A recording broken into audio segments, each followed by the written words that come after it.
comment calculer tous les soldes intermédiaires habituels dans une facture. Donc là, on va voir vraiment les soldes qu'on revoit très régulièrement quand vous allez devoir faire une facture. Ça peut être un exercice qu'on peut vous demander, c'est-à-dire que vous allez avoir un énoncé et on va vous demander de faire la facture de votre exercice. Donc, vaut mieux savoir faire, on ne sait jamais, ça tombe pas souvent, mais vaut mieux savoir le faire. Donc, pour ça, on a d'abord une première partie, c'est ce qu'on appelle le brut commercial. Donc, le brut commercial, il reprend l'ensemble des marchandises et des services qui sont concernés. Donc là, on va mettre les libellés, donc article A, article B, article C, ou un service A, service B, service C. Ça dépend si vous vendez des produits ou des services. Ici, vous allez prendre bien sûr le prix unitaire de chaque produit, la quantité qui a été achetée par le client, et donc après vous faites le total ici, et donc 2 x 15 ça fait 30, 3 x 5 ça fait 15, etc. Et donc en additionnant tout ça, vous avez ce qu'on appelle le brut commercial, qui est de 53 € dans notre exercice. Après, donc là c'est vraiment la base, on reprend toutes les marchandises. Deuxième chose maintenant, c'est ce qu'on appelle le net commercial.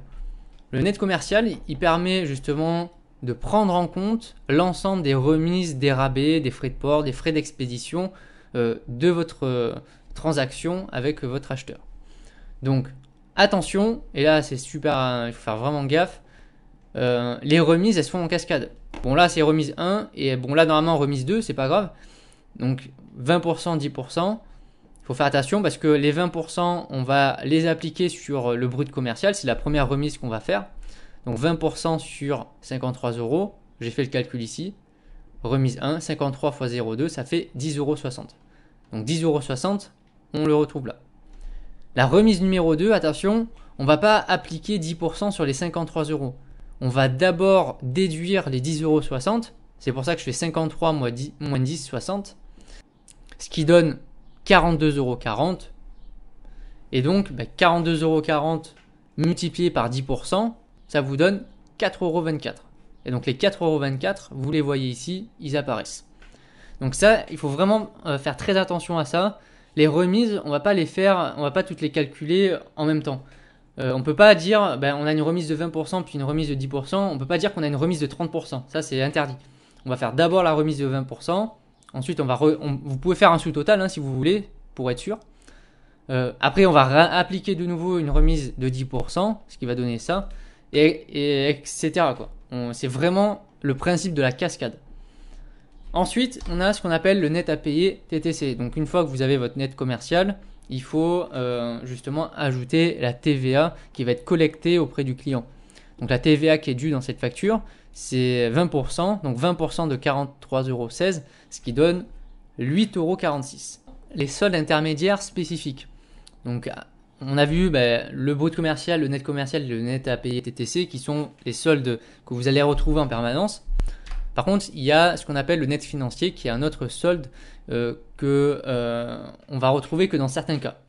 Et vous voyez bien, on va le retrouver que dans le cas de l'escompte.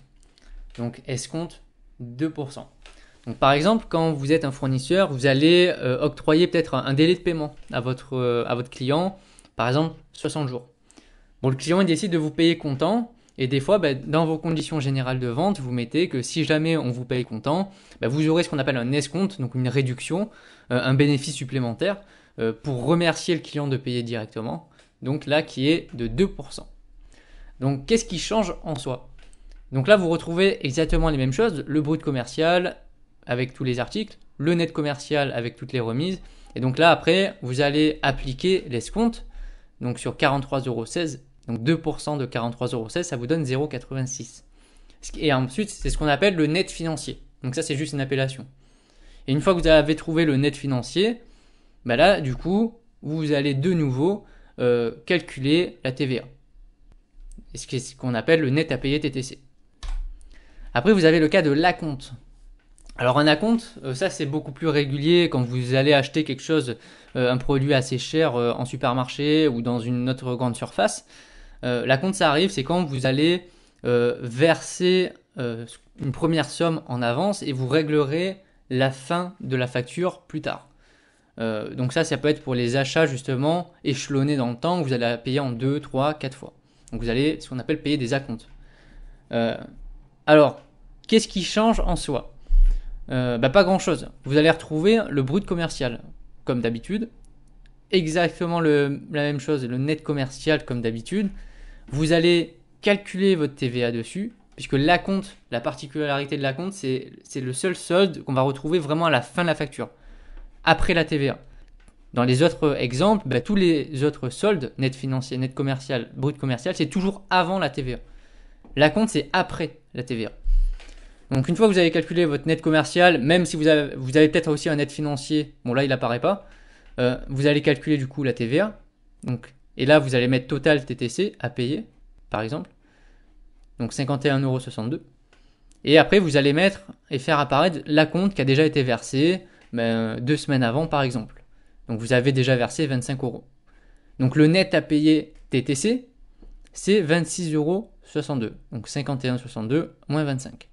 Donc la particularité de l'acompte, c'est vraiment ça. C'est le seul solde qui va se retrouver après la TVA. Sinon, tous les autres soldes, c'est toujours avant la TVA et à la fin, on la calcule.